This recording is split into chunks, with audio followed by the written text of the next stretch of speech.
You hear this phrase probably the most when you're just entering the workforce, or maybe you're just getting into college or university. And it's usually from your parents, or at least I know it was with mine. Work ethic. What is your work ethic? Do you have a work ethic? How do you get a work ethic? Great questions. My parents should listen to this podcast because we're going to get into it, understand it, and actually, there's quite a few skills that you can have to make sure you have a strong one. Hold on.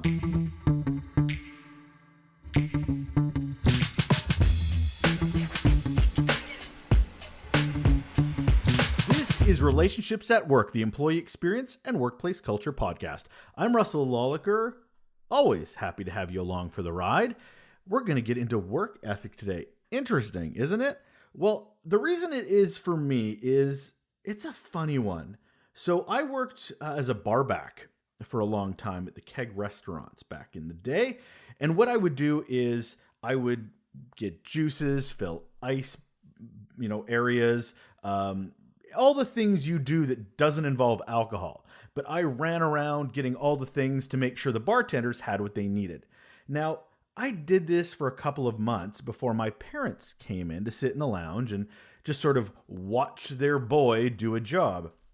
Here's the thing, though.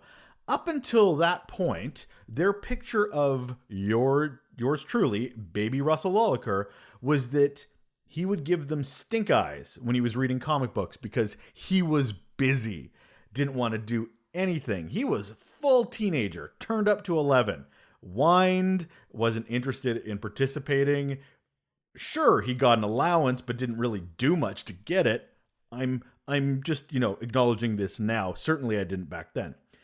Anyway, when they were in the restaurant and they saw, I don't remember what it was. I think it was one of the waiters, servers, had reached over the bar and a shot glass had fallen into the ice well.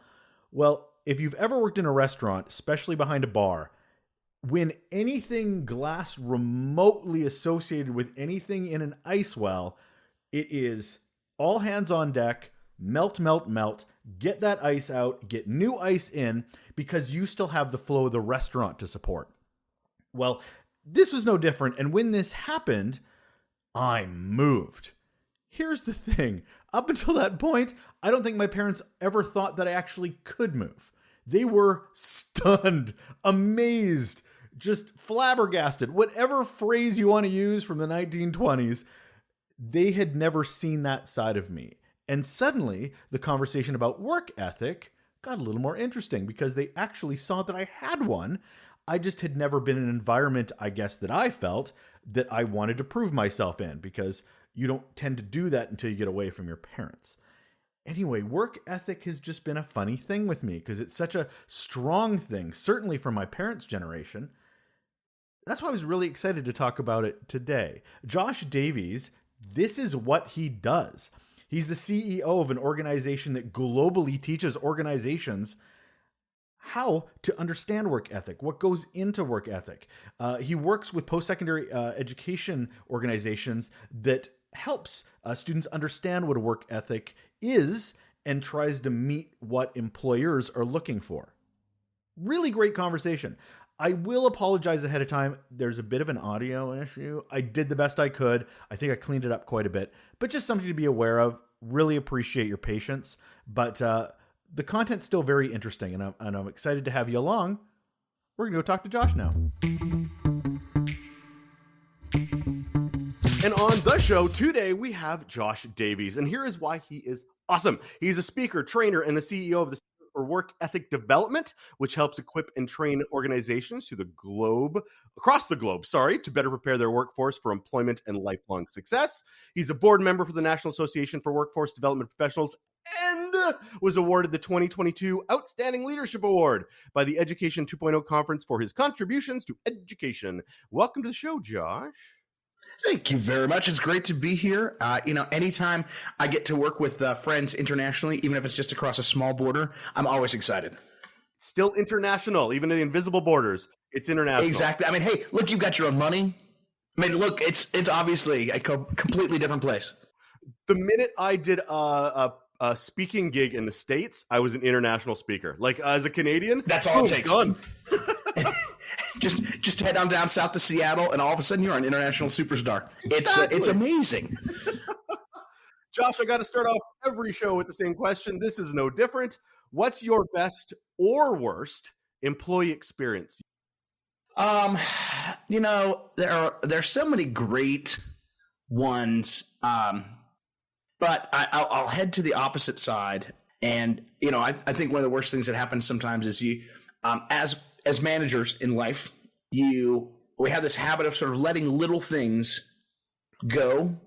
And the more you do that, the more you reinforce poor behavior, and just kind of continues. And anyhow, I'd let an employee kind of get away with skirting some different things here and having some pushing back on some boundaries in some places where he probably shouldn't have been. Anyhow, and turns out as sort of a pattern of that behavior, racked up over, it was just a little north of $3,000 in expenses that he put on our corporate card that we paid for, that were not legitimate. And then the best part is, when you, anytime you have to let someone go like that. One of the best pieces of advice I ever got in my life is, at that stage, it is not a conversation, right? It's a statement. You're done. It's not a debate. There's nothing you can say. There's nothing you can do that'll get you back in here. But then, like, the justifications that he made, trying to explain why it was okay to do what he did. And I was like, ugh, this is the kind of stuff that I empowered by kind of doing this back and forth earlier about little things. And those little things end up becoming big things. Fair. How is it for you as a leader in that situation? I mean, we always hear it from the side of the employee and I've had other episodes where people got fired and that was their worst experience, not because they got fired, but how the organization handled the firing. So how do you prepare for a situation like that? And I mean more, not professionally as which boxes you have to check, but I mean from a mental standpoint. Right. Yeah. Yeah. I mean, I tell people, this is a conversation that I use in some of my presentations and training sessions that we do, and we talk about how difficult it is in different ways, right? I found out about it at I don't know, it was after work hours on Friday. I was going through some stuff and I was like, oh my God. So I had all weekend to have to kind of process, and it was awful, right? Because you're trying to figure out kind of what are you going to do? What is the response going to be? Is this guy going to be reasonable? Are they going to be rational? Are they going to go crazy? Like, you just don't know. And so you have to kind of prepare yourself emotionally for anything that could be coming at you. And I think that's really, again, the hardest part. Like you said, it's not about checking boxes, right? That part's easy, right? Hey, I need you to do this, return this, we do that, get this back. It's the how do you prepare yourself for the human element of it. And I think that speaks to so much of what's challenging about life as a manager, as a leader, and what will continue to even be more challenging as we move forward. Without going too in depth and too far down a rabbit hole, one of the things we need to realize is that a lot of the repetitive, the boring, the routine, the mundane tasks that leaders and managers do, those are all going away.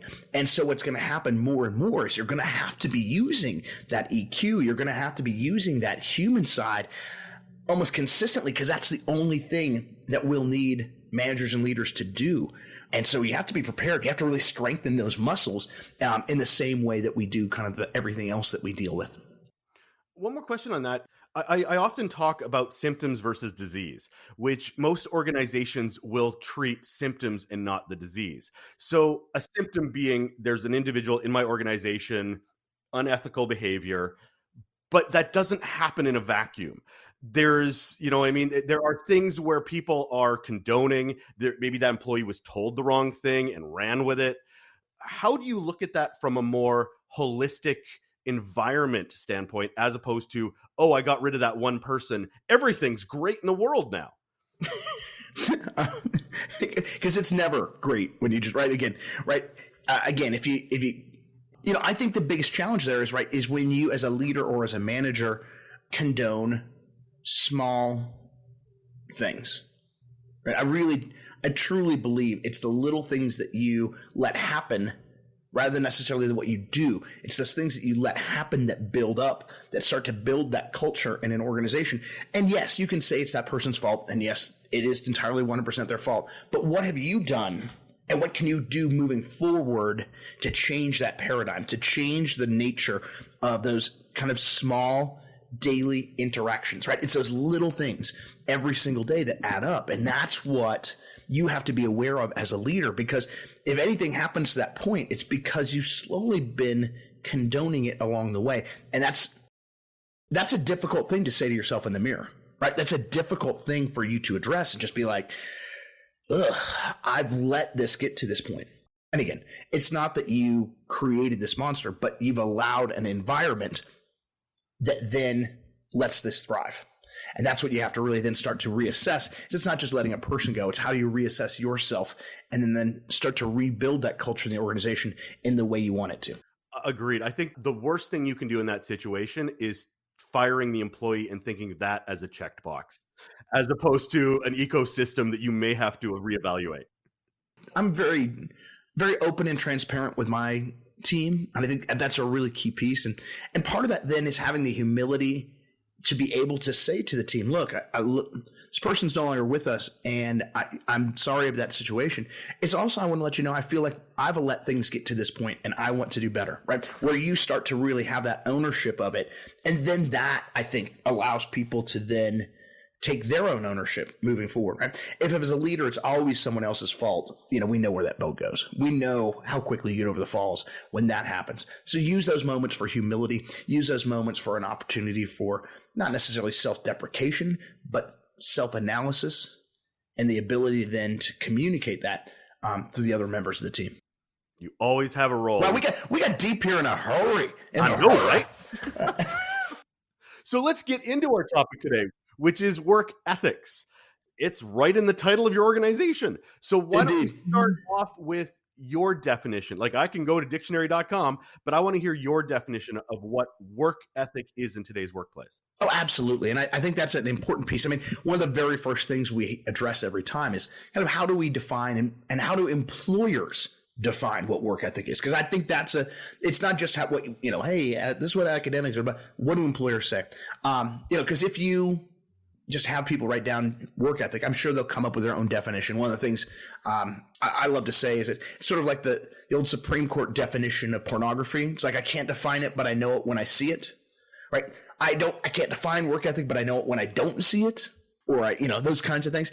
One of the interesting things, if you look at articles that are written about work ethic in today's media, they're almost all about athletes who are putting in extra time, right? The so-and-so has amazing work ethic, and it's about people who come in early and, work late and, are doing all this. But the reality is this, and employers will tell you the same thing. It's great to have an employee who shows up early and stays late. But just because they're physically there doesn't make them effective, right? Because we've all worked with that person who's the first person in the door, last person to leave, and the least productive person during those hours, right? And typically, not only are they unproductive, but they'll drag down the productivity of others, right? They come around, they're like, oh, I'm so busy. I'm here all the time. I have to work every weekend. You're like, maybe, Josh, if you just actually worked, instead of just complaining all the time, you wouldn't have to be here all the time, right?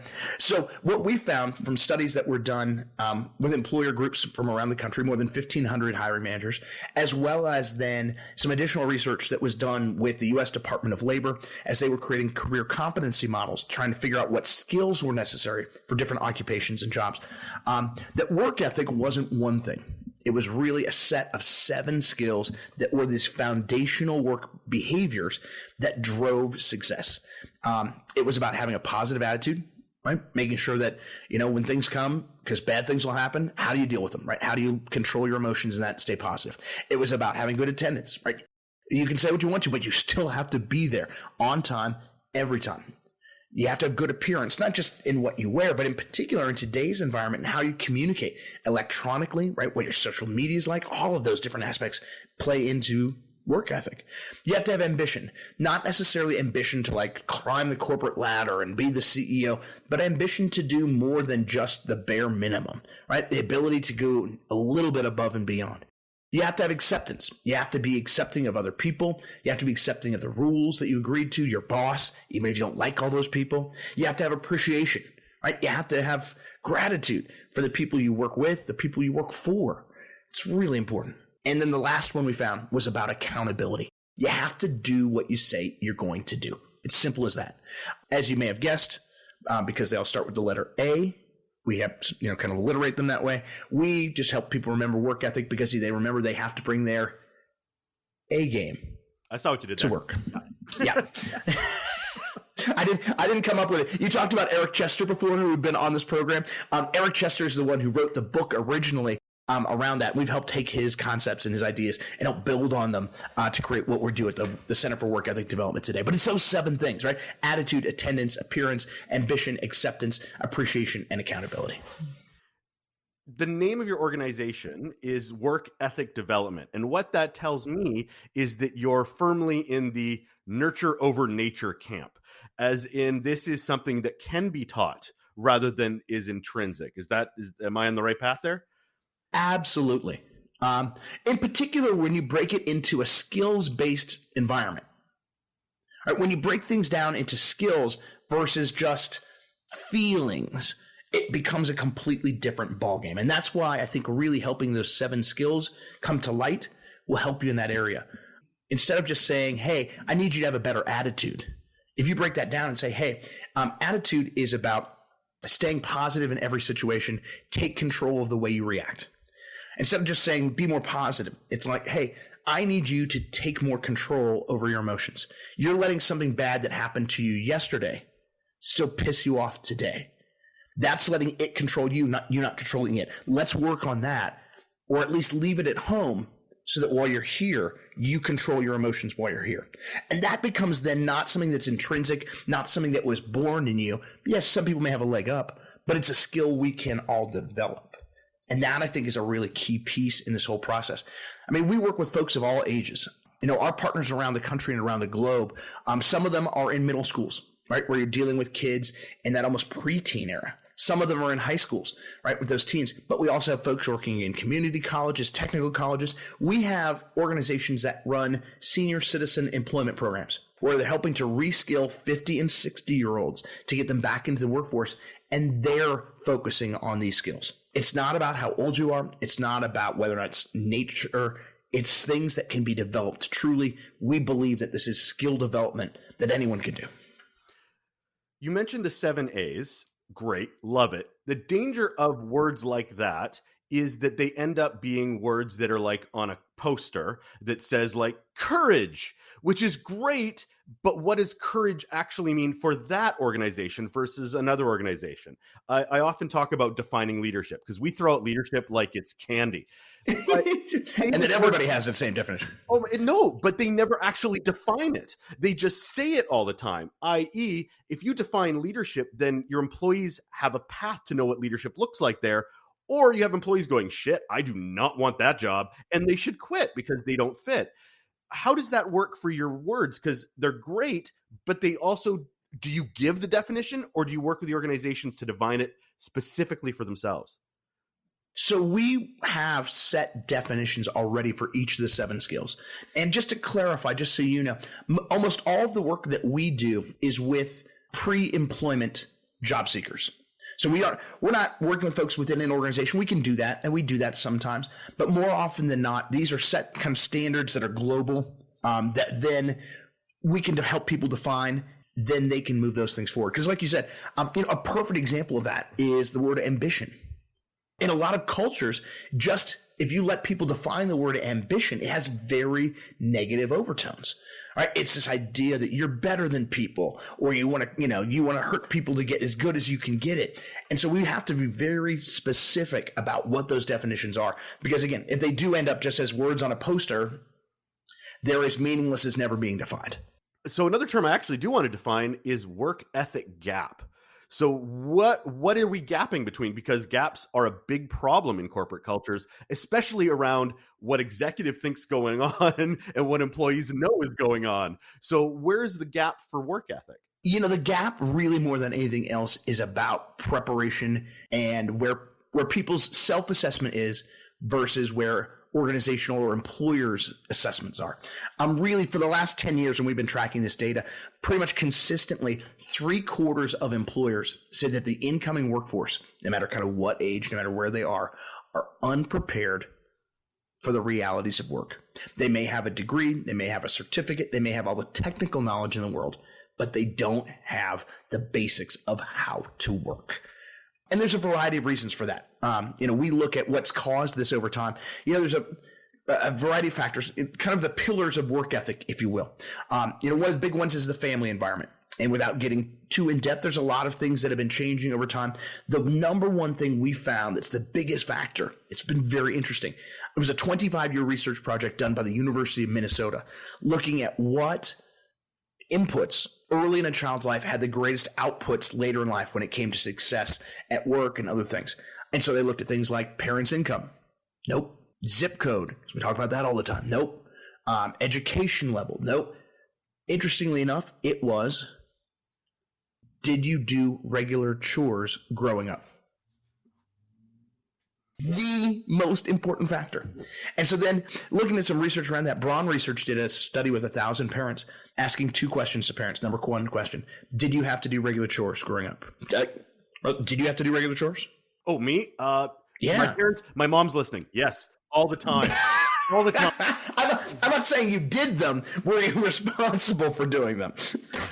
I'm not saying did you complain about doing them or try to just pawn them off on your little brother. Those are not things I'm saying. I'm just asking you, did you have them assigned to you? Yes. Let's go with that. Yes. Okay. For your mom, definitely. 82% of parents surveyed across North America said the same thing. Those same parents were then asked, do you make your children today do regular chores? Only 28%. Wow. Okay. I mean, you talk about a fundamental shift. And that's one of the challenges. One of the other things we look at is education, the decline of career and technical education programs, regardless of whether or not those are students who are then going directly into the work world or people who are just taking the courses and then going on kind of the traditional college track, whatever that looks like. Those courses have been cut and you're seeing less and less, fewer and fewer students enrolling in them. Work is another key piece. And this is one of the ones that I highlight because it's really easy for people to get more than anything else, right? You hire someone who's just fresh out of college. And it used to be that they probably had a part-time job in high school. They maybe had a work study or an internship while they were in college or something in that space. What we find in the United States, and I'll just use this data because I have it off the top of my head, right, it used to be, the Bureau of Labor Statistics tracked that data since 1948. It used to be at around 50 to 60% of teenagers, 16 to 19, were engaged in the labor market. That was true across the entire 20th century. From 2001 on, it's been on a decline. Sped up through the Great Recession, was starting to come back. And of course, with the pandemic, it's now 24% during the school year and about 28% in the summer. Right, we went from 1/2 of kids to now 1 in every 4 who are employed at any one time. And again, the delta between school year employment and summer year employment has never been lower. It used to be around 10 to 15 points where we'd see way more kids working in the summer. Now it's virtually the same. All right. And so as a result, they've never worked a day in their life. They have no idea what the realities of work are like. And so when we talk about what causes the work ethic gap, it's not like, oh, this generation's smartphones are a problem or this, that, or the other. Right? Every single generation we look at when they're young, we come up with a new excuse about why they're different and why they're lazy and why they're different. Right? For Gen Xers, it's like, we watch too much TV. They're always watching TV all the time. Great. And then millennials played too many video games. And now Gen Z are on their phones too much. And you know what? We all end up all right. It's just the latest excuse. I'm sure like the next generation, whatever it's going to be called, is probably going to be on VR too much, right? They're going to be, oh, you spend all this time in the goggles. You're never going to interact with people, right? We'll come up with the next thing. The reality is that's not what drives it. It's all these other factors that are at play. And that's what we need to be aware of because that's what's creating this gap between work readiness and the realities of what employers are looking for. As a global organization, and you've thrown out a lot of U.S. stats, is there a big difference once we get outside the U.S.? You know, when I first got into this, I thought there might be. And here's a great example of kind of what we did. We ended up getting an opportunity, an amazing partnership with a group out of the Kingdom of Bahrain. And we won an RFP to create work ethic curriculum for every 4th, 8th, and 12th grader at every public school in the kingdom. We went out and we did 2 weeks of focus groups. We worked with parents, teachers, employers, students. I mean, all sorts of folks all over the country. And what we found was very interesting is those 7 A's that we talked about were the same exact 7 skills that employers were demanding, parents were needing. It didn't change. And what's even crazier is we were able to find Quranic references to help support each and every one of them as well. So it wasn't even just that it was an employer piece. There was a cultural element that we could drive into that as well. Now, that doesn't mean that those are norms everywhere, right? And when you look at, the joke when you're in a multi-international, a lot of expats from different places, right? There's always the joke of like, hey, you invite people to a party that starts at 7. When does everyone show up based on where they're from in the world, right? And, it's like the Germans will be there at 6:30. Right, the Brits will be there at 7. The Americans come at 7:30, right, and then the Bahraini's come at 9, right? Whatever it might be, these jokes that they have about that kind of stuff. Those may be cultural norms, but what employers are telling us is that really they're the same kind of as wherever we go across. The work that we do in Canada, same thing, right? We're seeing the same 7 things. Now, of course, you could argue that we're cousins, and so it's not that different. In the Southeast Asia, we do work there. Same skills. What we're finding is the workforce is becoming more global. The realization the skills are as global is there as well. Of the 7 A's, are there particular ones that are harder or you feel that are more challenging to instill in people, whether globally or locally? I don't know about more challenging. I mean, one of the interesting in the curriculum and the whole training that we develop, one of the great things we do early on is a self-assessment, not where they measure kind of how they are overall, but how they rank which one of the 7 A's they think they do best, all the way to the ones they had the biggest challenge with. And I will tell you, there is not a consistent 1, 2, 3, 4, 5, 6, or 7. You see kind of different people, all sorts of different ideas about what they're good at and what they're not good at. I would say fundamentally the most important one, if I were to pick 2, attitude, right? You need to have that positive attitude to really take ownership to move the rest of the needle. All right, if you're not willing to kind of take that first piece, the rest of it really is going to be hard to get into play. And then the end, accountability. If you talk a good game on everything else, and then you never follow through, you don't do what you say you're going to do, then the rest of it really doesn't become anything more than just empty jargon. So I wouldn't say that there are 2 that are harder than any other, but I would say there are 2 that are kind of the capstones at the 2 ends, if you will, of the behaviors, the skills that make them the most important. How do you graduate? So we're coming in. What's the definition of you have good work ethic? It's as we've already mentioned, it's also very personalized for every organization. Some organizations want to work their staff to the bone, and what they define as work ethic is unrealistic, while other organizations are a little better to work for. So as someone training staff to go into this market, where's the bar of success? One of the important things I think to look at is some of the organizational definitions of work ethic, because this idea of sort of working yourself to the bone, that's kind of what work ethic is in this world. I think one of the joys of the last 36 months is I believe that's really starting to become an organizational casualty. And I think it's long overdue. The reality is that's not healthy for any organization. It's not healthy for employees, and it doesn't produce long-term results. It produces burnout. So you may get a great start, but it's not sustainable long-term. What we look at is kind of, again, setting this basic definition, the standard of what the behaviors look like, what employer expectations are across the board, so people can identify what those are. What we then do is sort of set up what's a baseline. And so we have an exam to help people earn their certificate of work ethic proficiency. It's not mastery. It's not they're not the world's greatest, but they understand they are proficient at the skills of work ethic. Now, it's not easy to do. You have to get a 90% because we do want to see that you have complete and total understanding. You're not just kind of guessing around at some things. It's not easy to assess, but we work that in. We also then help employers do a variety of different assessments within their organization, some rubrics sometimes or some other ways that they can help measure and coach employees on this. We worked with a workforce board in the GTA to help them create a tool for employers in their community around this, so that they could then help them further develop their employees around these skills without having to add something extra or do, a new, have a new position hire to do some additional training. It could just be coaching by managers and supervisors. And I think that's really kind of the key in this, is using it as a framework for a discussion, not necessarily a stamp where you're like, you're A+ and you're C. Here's what the minimum, here's the bar.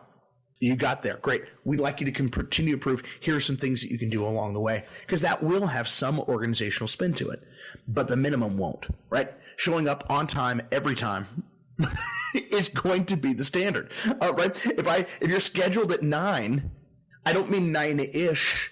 I need you there prepared and ready to go at 9. That's just the way life works. And that's, kind of this bar regardless of what kind of organization you're in. You've already mentioned that there is such a misunderstanding of work ethic because it immediately ties to productivity.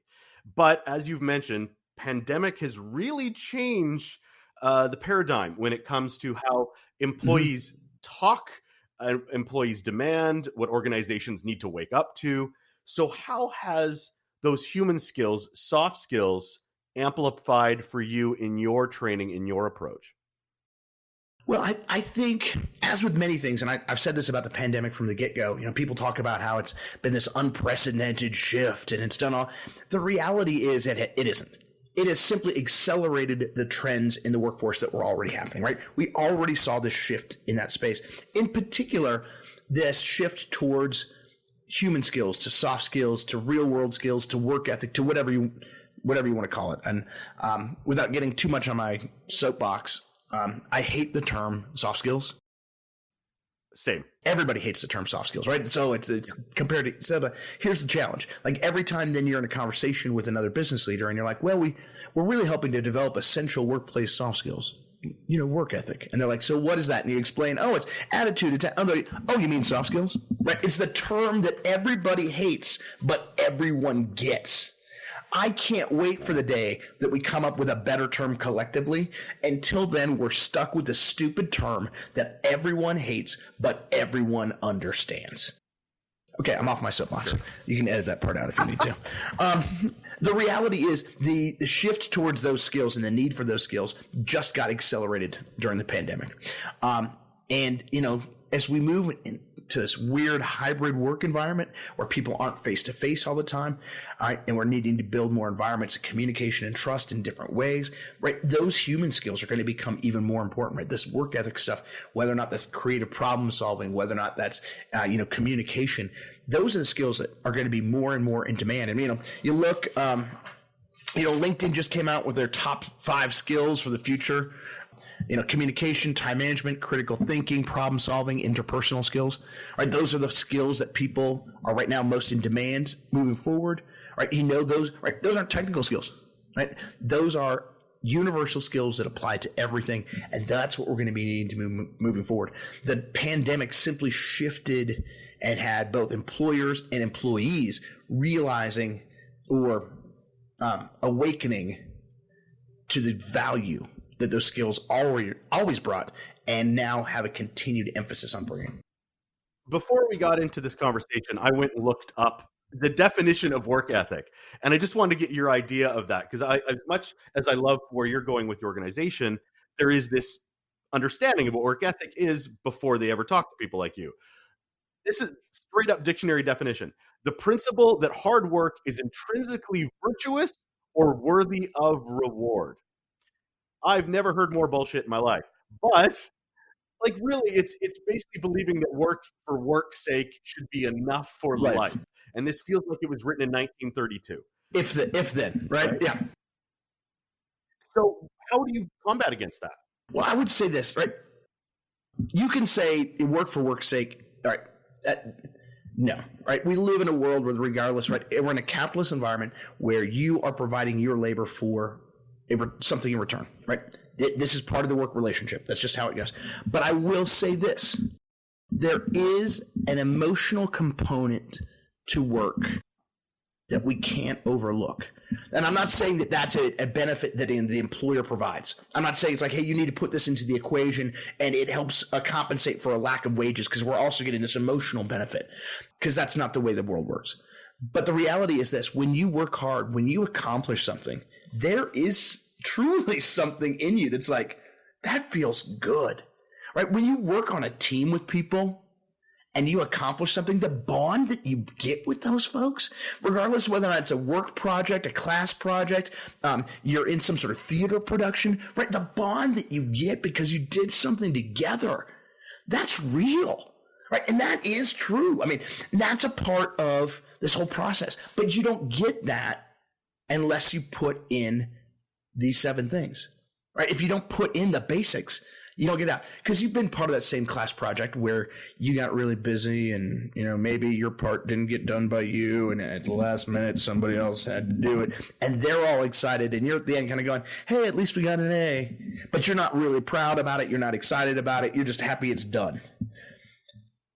When you don't put in the effort, when you don't put in these things, when you don't throw your skills into the mix, the reward doesn't come out to you. And I think that's an important piece of work ethic we do need to make sure that we always talk about, but that can't be the reward in and of itself. That has to be the cherry on top. And I think that's what the definition is speaking to. But again, one of the things that you talked about, we can't let work ethic be used as a stick, as a punishment, as a way to drive performance in an organization. Right? It has to be what you choose to bring that adds value. And that's where this dynamic is shifting, and where we're really starting to see things in this new post-COVID, I guess, work era. I don't, somebody's going to come up with a better term, but we will come up with whatever it is. Do you have one? If I see one more article that talks about what leaders and executives need to know about the post-pandemic world, and you read it all, I'm like, people have wanted this for 25 years. Why are you just waking up? What I love is that if you look at what's happened now, and you knew this was bound to happen, all the articles that were written, and this is, I'm getting on my pet peeves here, right?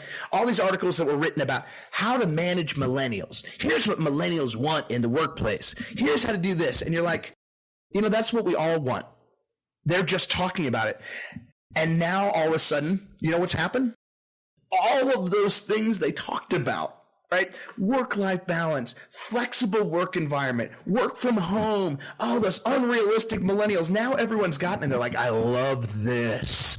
This is awesome, right? And it's going to be happening, right? The reality is, right, the things that you needed to do pre-pandemic or post-pandemic. And like you said, again, random piece here. There are certain things that I thought I knew pre-pandemic that post-pandemic, now I'm like, oh God, I know nothing. And part of that is how quickly these changes have been accepted. I mean, the fact that moving to 5 days a week in the office is now going to be seen as an exception blows my mind, the speed at which that happened. But the reality is this: before we know it, we are going to be in an official 4-day work week. And I thought that would never happen. And quite frankly, if you look at a lot of organizations today, they won't tell you this, but they're already in a de facto 4-day work week. I mean, I talk to people all the time, and they're like, just don't schedule a meeting with me on Friday. I don't take any meetings on Friday. Interesting. And I think it will happen. And the great part about it is it won't be Monday through Thursday. It will be what 4 days people choose and what worked best for the organization and how to maximize time. And it's the shift towards seat time is going to be going away. Now, here's the hard part. How do we get higher ed to do the same thing? Wow, I am going down so many rabbit holes with you here today. Right? How do we get higher ed to move away from seat time as the way to determine whether or not you learn something? But it's not that. Can you answer that? It's not that far out of the rabbit hole, because I mean, this is all about work ethic and how you show up at work, how you produce, how you engage, all the 7 A's as well, is tied to how you work, where you physically are.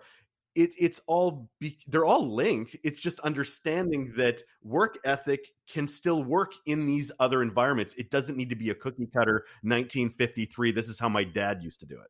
And frankly, if people only work when you're directly supervising over their shoulder, you probably have a problem with your work culture.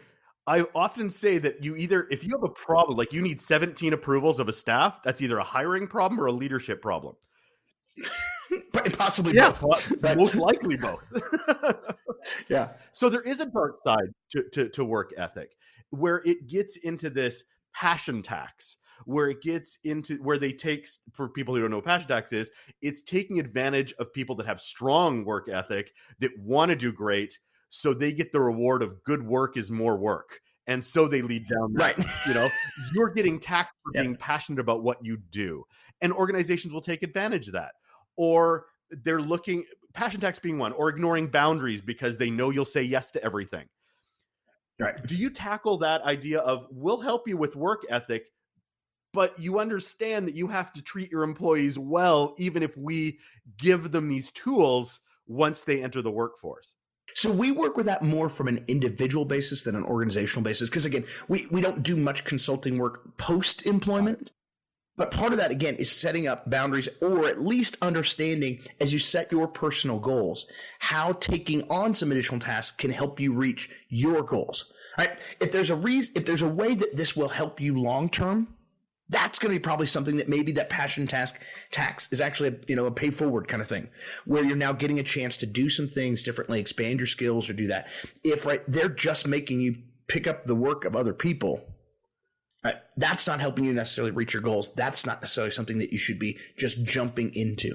And how do you stay positive with that? And how do you also be accepting of the authority of your boss in that space? And that's kind of a difficult kind of back and forth. And that's why these are not sort of just simple sandbox skills. These are real, challenging, difficult skills, right?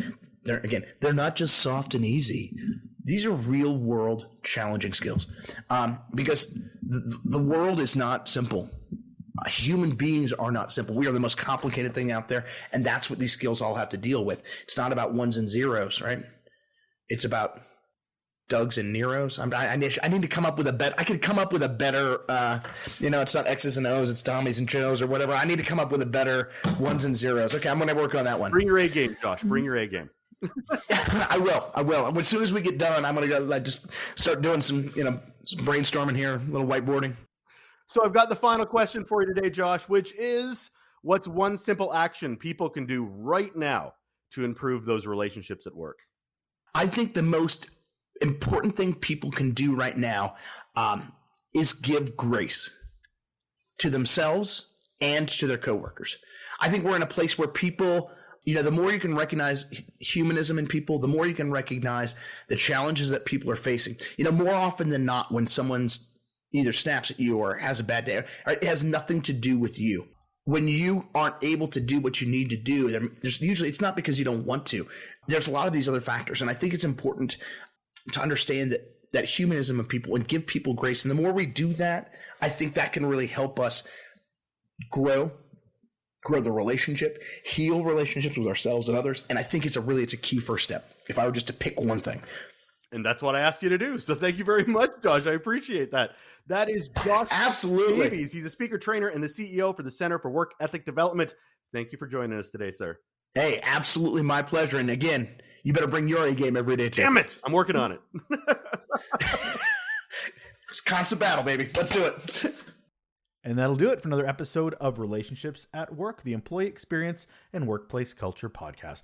I'm Russel Lawlicker, and if you've enjoyed this episode or any episode of the podcast, I encourage you to subscribe to the podcast, as well as maybe leave a review on Spotify or Apple Podcasts. It always helps get the podcast out, and we're always about word of mouth and getting this into the earlobes of other people. So if you love what you're listening to, I'd really appreciate the support. Thanks, and take care.